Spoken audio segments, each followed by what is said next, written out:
Hello and welcome to AWS Certified Solution Architect course. In this video, we'll discuss some of the few um, major technologies from database technologies that is in demand nowadays. So the first one is Amazon Redshift. So Amazon Redshift is a fast and powerful, fully managed petabyte scale data warehouse service in the cloud. Customers can start small for just $0.25 per hour with no commitments or upfront costs and scale to a petabyte or more for rupees uh, for $1,000 per terabyte per year, less than a tenth of most other data warehousing solutions give. So it's quite a cheap, very cheap service as compared to other competitors in the market.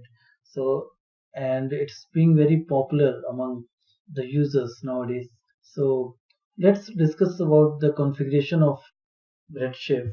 So if we talk about configuration, it's a single node it takes from 160 GB, and in multi-node it has like leader node and compute node. So the leader node manage client connections and receives queries, and compute node store data and perform queries and computations. So up to 128 compute nodes can be added to Amazon Redshift. The best part with Amazon Redshift is it's 10 times faster. So instead of storing data as a series of rows, what it does, it store data as columnar data storage. So Amazon Redshift organizes the data by column. So unlike row-based systems, which are ideal for transaction processing, column-based systems are ideal for data warehousing and analytics. So where queries often involve aggregates performed over large data sets. Since only the columns involved in the queries are processed and columnar data is stored sequentially on the storage media, column-based systems require far fewer input outputs, greatly improving query performance. It also provides advanced compression, so columnar data stores can be compressed much more than row-based data stores because similar data is stored sequentially on disk. Amazon Redshift employs multiple compression techniques and can often achieve significant compression relative to traditional relational data stores. In addition, Amazon Redshift doesn't require indexes or materialized views and so uses less space than traditional relational database systems. So when loading data into an empty table, Amazon Redshift automatically samples your data and selects the most appropriate compression scheme. It's as we discussed, it's quite faster than other traditional data warehousing models, and that is because of massively parallel processing. So Amazon Redshift automatically distributes data and query load across all nodes. Amazon Redshift makes it easy to add nodes to your data warehouse and enables you to maintain fast query performance as your data warehouse grows. So some of the benefits, as you can see here, is it's fast, inexpensive, extensible, simple, scalable, secure, compatible. Optimized for the features include optimized for data warehousing, petabyte scale, query your Amazon S3 data lake, fault tolerant, no upfront cost, automatic backups, fast restores, encryption, network isolation, audit compliance. These are the customers of Redshift. So from exam point of view, Amazon Redshift will not come much, but however, it's good to know what it does and what are the functions it provides. Now let's discuss about Amazon Aurora. Aurora is one of the most popular RDS databases that is provided by AWS. And what it does, like Amazon Aurora is a MS MySQL compatible relational database engine that combines the speed and availability of high-end commercial databases with the simplicity and cost effectiveness of open source databases. So Amazon Aurora provides up to 5 times better performance than MySQL at a price point one tenth that of the commercial databases while delivering similar performance and availability. So that is why it's becoming so popular. It's very cheap than its competitors and it provides the similar performance. It's highly secure, scalable, compatible, and durable, fully managed by AWS, and it has one of the major customers like Pearson, Ancestry, Nasdaq. So these are the few customers of Aurora.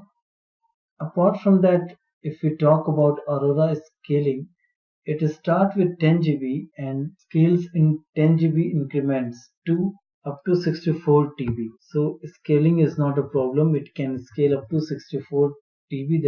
That's quite a handsome amount of storage. Now, if we talk about compute resources, it can scale up to 32 vCPUs and 254 GB of memory. That is also very good resource availability. And if you talk about the availability of Aurora, then 2 copies of your data is contained in each availability zone with minimum of 3 availability zones. That means your data, there will be 6 copies of your data and it will be stored in different availability zones, 2 in each, so that it will provide high availability to users. Aurora is designed to transparently handle the loss of up to 2 copies of data without affecting database write availability, and up to 3 copies without affecting read availability. Aurora storage is also self-healing.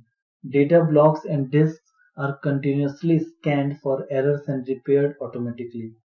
So this this is what we have for Redshift and Aurora.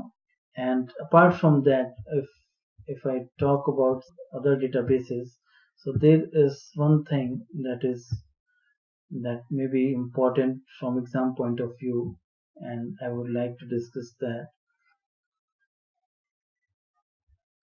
If we see the MySQL database, we have option to modify the storage.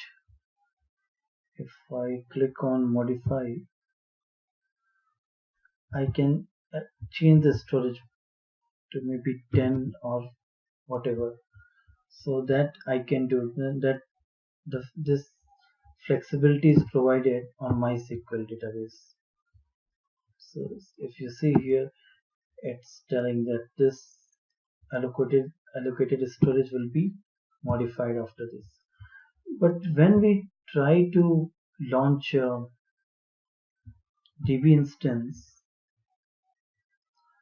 in Oracle or SQL, SQL Server, so we are seeing some other license version. So there are there are 2 categories actually.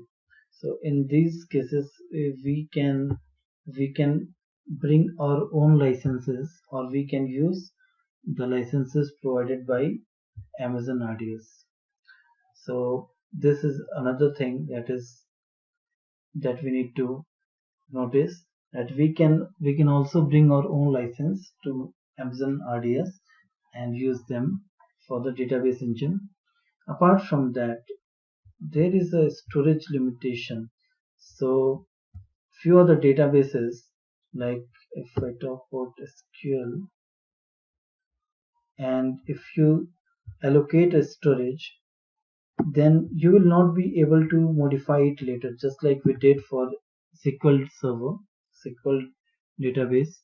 We will not be able to modify the storage. So while allocating the storage at the initial stage, we should notice this, and we should configure it in such a way that it can be scaled up in near future. So if we can't extend the storage, then we have only one option. We can create a new database instance, and we can export the database from this instance and then import it into the new instance. So that is the option we have, but better to plan it before launching the instance. And one more issue is, like, if you are launching the instance with a very high storage allocation, then you will be charged for that, the whole storage, whether you are using it or not. So this also need to be considered while architecting the database infrastructure.